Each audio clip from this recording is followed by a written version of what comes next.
ግን አንተ መኪናውን ወሰድክ? አዎ ሶስት ነው።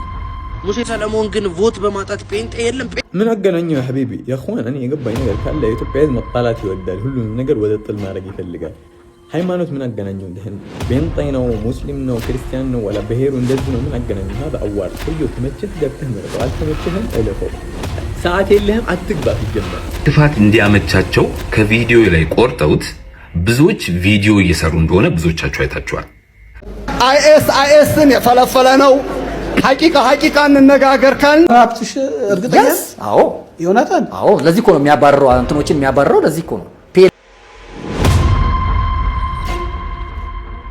ጋር አብሮ ሲሰራ የነበረው አርቲስት ሰለሞን ቦጋለ መኪና መቀበሉና ከድርጅቱ ጋር መስራቱን እያመነ የድርጅቱን ጥፋት ግን ህዝቡ ኪሳራ መቀበል ለምን እንዳልፈለገ እጅግ አስገርሞኛልና ይሄንንም ጃባላችኋለሁ። እንግዲህ ሌብነት መጨረሻው እንዲህ ነው። ለማምለጥ ቢሞክርም ግን በቁጥጥር ስር ውሏል። እንግዲህ ሰሞንኛ መነጋገሪያ የነበረው ወንድማችን ለሙስሊሞች ያስተላለፍኩት መልእክት እኔ እንደፈለኩት ሲሆን እነሱ እንደፈለጉት አድርጎ ነው ብሏል።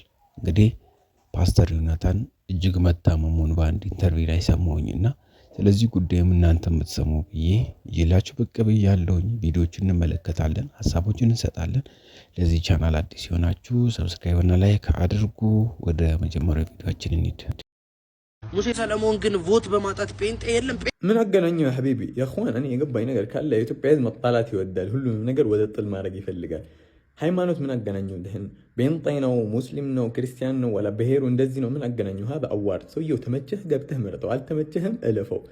ሰዓት የለህም አትግባ። ሲጀመር ነገሮች ሃይማኖታዊ መልክ ባይዙ መልካም ነው ብዬ አስባለሁ። ወንድማችን ሙሴ ሰለሞንም ሆነ ብሩክ ኒውስ እጅግ በጣም በኢንፎርማቲቭ ኮንተንት አሪፍ የተባሉ ወንድሞች ናቸው። ለነሱ ቮት ለማድረግ ስንነሳ ሃይማኖታዊ የሆነ ኮንቴክስትም ባንጠቀም መልካም ነው። ሁለቱም በሰሩት ስራና በሚሰማ ልክ ድምጻችንን ልንለግሳቸው ይገባል ብዬ አስባለሁ።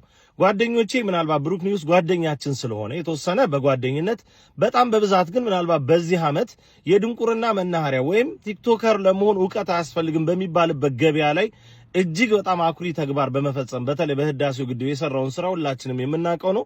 ስለዚህ ከዛ አንፃር ይገባዋል ቮት አድርጉት የሚል ነገር ተብሏል። ይሄ ደግሞ ኃጢያትም ነውርም እንትን ስለሆነ ነው ተብሎ የሚያስመነዝር ነገር አለው ያላስብም። በዚህ ስራው ፕሮቴስታንቱ ሙስሊሙ ሁሉም ሊመርጠው ይችላል ይገባልም ደግሞ። ስለዚህ በዛን ያህል ደረጃ መታየት አለበት ብዬ አስባለሁ። ስለዚህ እኔ ለብሩክ ኒውስ ዘንድሮ ልዩ ክብር አለኝ። ክብር ያለኝ በጓደኝነት ሳይሆን ግን የሰራው ሀገርን የሚያኮራ ተግባር እንዲህ ያሉ ሽልማቶች በእውቀትና በተገቢነት ቢሰጡ በጣም መልካም ነው ብዬ አስባለሁ። ቲፎዞ ነገሮችን ያበለሻሻቸዋል። ያለበለዛ ጥሩ ነገሮች ሙሴ ሰለሞን ግን ቮት በማጣት ጴንጤ የለም። በዚህ መልኩ የሙሴ ኤልያስና የብሩክ ኒውስን የቮት አሰጣጥ ላይ ትንሽ ያልተገባ ነገር ሲያደርጉ የነበሩ ሰዎች መካከል አንዱ ይህ በመግቢያ ላይ የተመለከትነው ነው። እንግዲህ ወንድማችን ቴዳም የተወሰኑ ሐሳቦችን ሰጥቶበታል። ትክክል ነው። አንድ ሰው መዳኘት ያለበት በሰራው ስራ ነው እንጂ በሚከተለው እምነት በፍጹም ሊሆን አይችልም። ምክንያቱም እነዚህ ሰዎች ሲሰሩ የነበረው የሚሰሩት ከቤተ እምነት የወጣ ለሁሉም ለሙስሊሙም፣ ለክርስቲያኑም፣ ለፕሮቴስታንቱም ለየትኛውም ቤተ እምነት ብለው አይደለም የሚሰሩት ለኢትዮጵያ ወይም ደግሞ ለዓለም ልንለው እንችላለን። ምክንያቱም መረጃው የሚደርሰው የተለያየ ሰው ጋር ነውና መዳኘትም ካለባቸው በስራቸው እንጂ በቤተ እምነታቸው አይደለምና እውነት ግን ሐቁን እናውራ ከተባለ ይገባዋል እላለሁ እኔ። ምክንያቱም ካስታወሳችሁ የህዳሴ ግድብ ሊሆን ይችላል በሌሎችም መረጃዎች በጣም ብዙ ነገሮችን ሲሰራና ብንደግፈው እሱ ቢያሸንፍ የተሻለ ነው የሚል የራሴ ሐሳብ አለኝ። እናንተም የራሳችሁን ሐሳብ ስጡበት። እስቲ ሰሞነኛ መነጋገር የነበረውን አንድ ጉዳይ ላደርሳችሁና እኛም ደግሞ ሐሳብ እንሰጥበታለን። እስልምና አራጅ አይደለም፣ እስልምና ገዳይ አይደለም።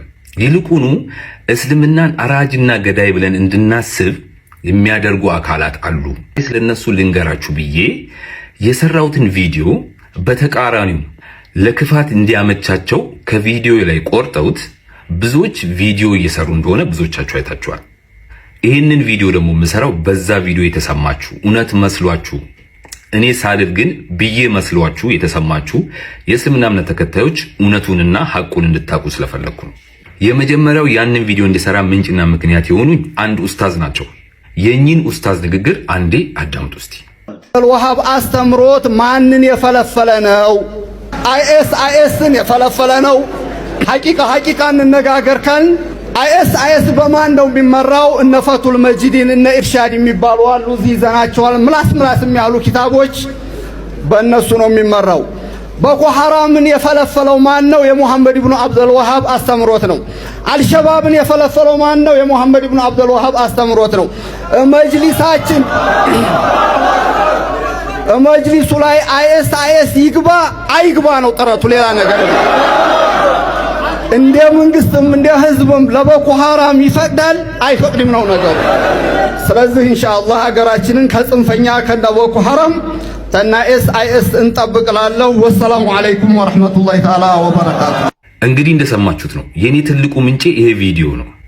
እጅግ በጣም ለመሰግነው እወዳለሁ። ያስቀመጠው ሐሳብ እነሱ እሱ ላይ ሲረባረቡበት ከነበረው ሳይድ ባንዴ ነው ሐሳባቸውን የሚያስቀይራቸው። ምክንያቱም እንደ ሀቅ ይህን ጉዳይ እንመልከት ከተባለ ራሳቸው ምስክር ይሆናሉና እውነት እነዚህ ሰዎች አይደለንም ካሉ አዎ እነሱ ሰዎች እኛን አይወክሉንም ብለው እነሱ እንደመተቸት ወይም ደግሞ ወሃቢያ የሚባሉ ነገር አንቀበልም እንደዚህ ነው ብሎ መልስ እንደመስጠት ሙስሊም ተሳደበ የሚል አስተሳሰብ ነበርና ይሄ ቪዲዮ እጅግ በጣም ለነሱ ምላሽ የሰጠ ቪዲዮ ነውና እጅግ እኔ በግሌ በጣም ደስ ብሎኛል። ምክንያቱም ብዙዎቹን ከሰማቿቸው እነሱ ሲያወሩ የነበረው ወደ ቤት እምነት ቀየሩ ነገሩን እሱን ለማሳሰር ምን ለማድረግና በጣም የሚያስጣላ ጸያፍ ስራ ሲሰሩ ነበረ። እንግዲህ እኚህ አባት የተናገሩት ንግግር ቁልጭ ያለ መልስ የያዘ ነው። እስቲ ቀሪውን ሐሳቡ ሰምተን እንመለስ። አባታችን አንጻር ከእንደነሱ አንጻር እስልምናን ተመልከቱ እንጂ እስልምና በራሱ ገዳይና አራጭ አይደለም። ያ ነው የቪዲዮ ዓላማ። ነገር ግን ክፎች እኔን አራጅ ብሏል ወይም ገዳይ ብሏል እስልምናም ብለው ለዛ ደግሞ እንዲያመቻቸው ቆርጠው በሰሯቸው ቪዲዮዎች የተሰማችሁ የእስልምና እምነት ተከታይ የሆናችሁ ወገኖቼ በሙሉ በጣም ይቅርታ ለማለት ነው። ምክንያቱም መኪናውን ወሰድክ? አዎ መኪና ወስደናል። እንግዲህ ከፊንቴክ ጋር አንድ ተቋም ከዚህ በፊትም እኔ ለመኪና ካምፓኒ ሰርቻለሁ 5 ዓመት። ልክ እንደዛ አንድ ካምፓኒ ነው ተቋም ነው ጠራኝ። እዚህ ካምፓኒ አምባሳደር ትሆንልናል አሉኝ። ፊንቴክ ይባላል። ሄድኩኝ። እንግዲህ ውል ቀርቦልኝ አውርቼ ያውም በትልቁ ምንድነው ማህበረሰብን አገለግላለሁ። ምክንያቱም ሌላ ቦታ ላይ ወደ 3 ሚሊዮን ወይ ምናምን የሚሸጥ መኪና እኔ በእንዲህ አይነት መልኩ ነው የማቀርበው። መጀመሪያ በ950 ሺህ ብር ያስገቡና ቀሪውን 950 ሺህ ብር በ5 ዓመት ውስጥ ያለወለድ በየወሩ እንዲከፍሉ አደርጋለሁ ሲል ይሄ ደስ ይላል፣ ማህበረሰብንም የሚጠቅም ነው። ቦጋላውን ስለ ፊንቴክ የሚያወራው ነገር ትክክል ሆኖ ጥሩ ነገር ቢሆንም ፊንቴክ ግን ይህን ነገር አላደረገው ወይም ደግሞ እንዳለው ቃሉን ጠብቆ አላደረገም። እንደውም አሁን ማህበረሰቡ ላይ በጣም ብዙ ሰዎች ብር መበላታቸውን ይዋስ ብሎም እንደዚህ ስም ያላቸው እነ ሰራዊት ፍቅሬ፣ ሰለሞን ቦጋልን፣ እነ መንሱርን ጨምሮ እዚህ ጉዳይ ላይ ሲተባበሩ የነበሩ ማስታወቂያ ፕሮሰሰሩ የነበሩ እንደውም አክሲዮን የነሱ ነው ሲባል ነበርና እንደውም ብዙዎች ሲሉ የነበረው ሰለሞን ቦጋለ ስራ አስኪያጅ ሲሆን እሱም ባለ አክሲዮን ነው የሚሉ ሐሳቦች ተነስቶ ነበርና በዛ ዙሪያ ላይ የሰጠው መልስ ነውና በደንብ እንድትሰሙት ለማለት ነው። ስድርስ ሁለተኛ ዙር እየተሰጠ ነው እና የተጠራሁትም ልክ ከመፈራረሜ በፊት የተገኘሁት እንትን ላይ ነው። አስተዳደር ሰራተኛ አይደለሁም፣ እንደ ማንኛቸውም ሰው ማስታወቂያ ሰርቼ ለዚህም ብር ተከፍሎኛል፣ መኪና ተሰጥቶኛል የሚል መልስ ሰጥቷል። ሶል አስተዳደራዊ ሰራተኛ ነህ እኮ እኛም አላልንህም እኮ። ያለህን እውቅናና ታማኝነት ተጠቅመህ እቤታችን ድረስ መጥተህ በገዛ ቴሌቪዥናችን መኪና ግዙ፣ ስጡ፣ መኪና ይሰጣችኋል ብለህን እኛ ደግሞ አንተን ስለምናምንህ ያለንን ጥሪት አንስተን አስረክበናል። በዚህ ምክንያት በአንተ ምክንያት ጉዳት ደርሶብናል ያያልን ያለ ነው። ጉዳት እንዲደርስብን ከሌቦች ጋር ተባብረሃል እያልንህን ያለ ነው። አገልጋይ ዮናታን አክሊሉ በቅርቡ ታምም ያለው ብሎ ጸሎት አድርጉልኝ ብሏል።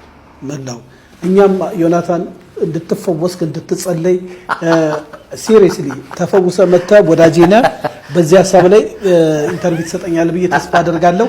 ትንሽ እሱን ላቁመውና አይ መታመሙን ታሟል መጸለይ ማለት አንዳንዶቹ ከዚህ በፊትም ታመናል ብለው በብዙ ሺህ የሚቆጠር ዶላር እርዳታ ስፖንሰር ሲያሰባስቡ ስለነበረ ይሄ ነገር እርግጠኛ መሆኑ በምን ታወቀ?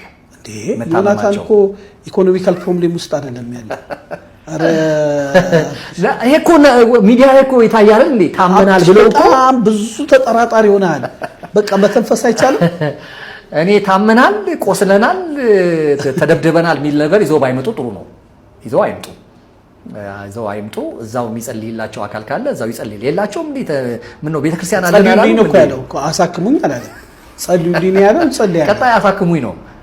ታመም ያለው አሳክሙኝ ነው የሚሄደውና እነዚህ ነገሮች የሚዲያ እንትን ቢዝነስ ግብአት ባይሆኑ ጥሩ ነው ለማለት ፈልጌ ነውና በምስሉ ላይ የምትመለከቱት ወጣት አዲስ አበባ የካ ክፍለ ከተማ ሾላ አካባቢ አበቤ ሱቅ አንድ ግለሰብ ከባንክ ቤት ሲወጣ ተከታትሎ S25 አልትራ የተባለውን ስልክ በመንጠቅ ቱቦ ውስጥ ከገባ በኋላ ከ5 ሰዓታት ቆይታ በኋላ በፖሊስ ቁጥጥር ስር መዋል ችለዋል። ከተማ ውስጥ በምን አይነት መንገድ እንደሆነ አናቅም። ከኪሳችን ከቦርሳችን የተለያዩ ነገሮች ስርቆት ይፈጸምብናል።